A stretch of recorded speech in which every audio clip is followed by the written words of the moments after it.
हाय पिलामने मो चैनल को आपण मानक स्वागत करुच्ची। आज आम रचना लिखा नारी सशक्तिकरण। उपक्रम समाजर दुईटी मुख्य अंग हेले नारी और पुरुष। जेपरी कहुए जे आजिर छात्र कालीर नागरिक, सेहीपरि आजिर नारी भविष्यतर सम्मान। समाजरे पुरुषों सह नारी को समान अधिकार प्रदान कले ही आम देशर भविष्यत उज्जवल हो पारिब। नारीटी असंख्य तुलनारे विशिष्ट, जेपरी कन्या, माँ, भगिनी, बालिका इत्यादि।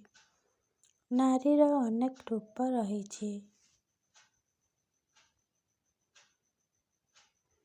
कार्यक्रम प्रतिवर्ष मार्च मास 8 तारिख महिला दिवस बा नारी सशक्तिकरण दिवस रूपे पालन करा जाउछि।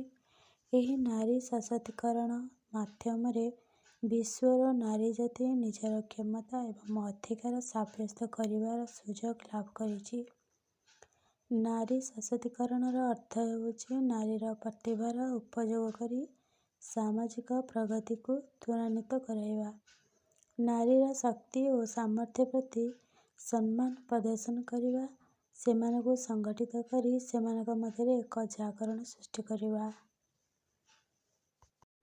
नारी सशक्तिकरणर मुख्य उद्देश्य परिवार परिचालन रे नारीर भूमिका अत्यंत गुरुत्वपूर्ण। नारी सृष्टिर मूलधार। आम समाज रे एपर्यंत नारी को तांकर अधिकार और सम्मान देवा पाई मानसिक स्तर रे प्रस्तुत होई नाही।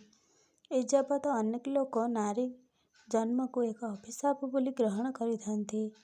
आजिका जुगरे नारीटी ही नारीटीर शत्रु पलटि जाउछि। वर्तमान पुरुष अपेक्षा नारी मानकर जन्महार कमिबाकू लागिलाणी।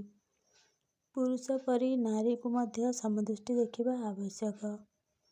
आजिर प्रतियोगिता दुनिया रे नारी और पुरुष मध्यरे कौनसी पार्थक्य नहीं।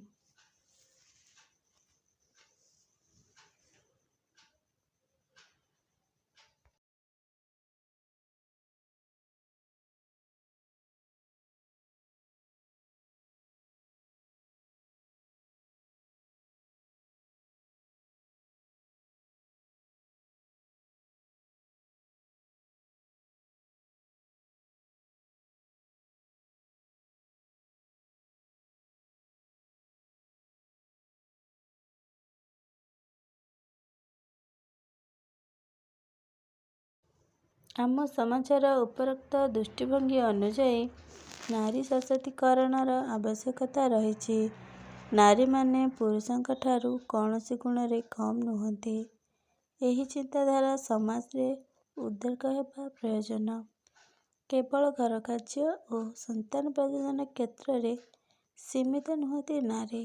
नारी माने निज भितरे मानसिक स्तर रे प्रस्तुत हेबे और पुरुषर समकक्ष होई निजर दुर्बलता को दूर करिवे, ताहेले जाई नारी सशक्तिकरण संभव होई पारिब।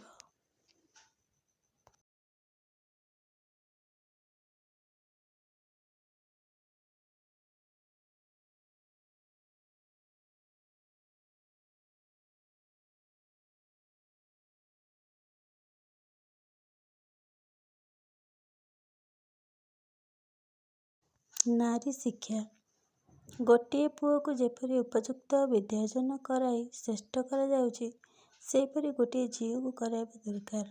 नारी मानकु कौनसी दृष्टि हीन न देखिबा उचित।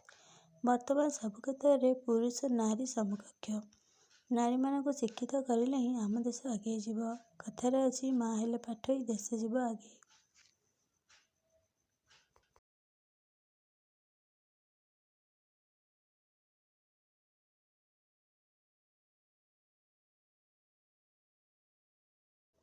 उपसंहार पुरुष और नारी गोटिए मुद्रार दुई पार्श्व परि। गोटिकार अभाव रे आमर सामाजिक जीवन पारिवारिक जीवन भंगु होई पारिब। आम समाज रे नारीर भूमिका नमस्य अतुलनीय।